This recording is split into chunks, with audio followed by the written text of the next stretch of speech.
They don't care who they kill, and they don't care whose lives are lost.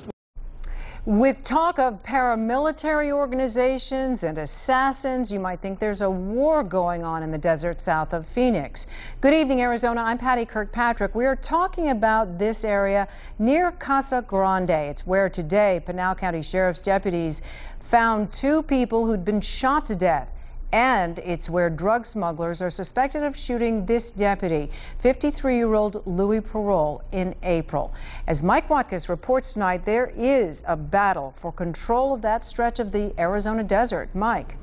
Yes, indeed, Patty, and there are definite corridors or pathways that are used by immigrants and smugglers as they make their way from the border up through the state of Arizona. One of those pathways or corridors here in a place called the Vehicle Valley, a suddenly very dangerous stretch of desert in which 2 men were shot and killed last night. Late last night, approximately 8 p.m., we received a call from a Spanish-speaking individual who had been shot. According to Lieutenant Tamitha Villar with the Pinal County Sheriff's Office, it was a desperate call from the desert last night that set this story in motion. A dying man calling 911 and in Spanish saying that he and a friend had been shot.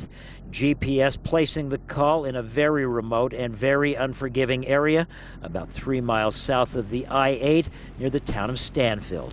Our deputies were able to locate some tactical teams as well as search and rescue teams, and we responded to the area. Unfortunately, when we responded, we located the bodies of 2 deceased male subjects in the desert. The 2 victims located, according to Lieutenant Villar, near a known encampment frequented by immigrants and smugglers.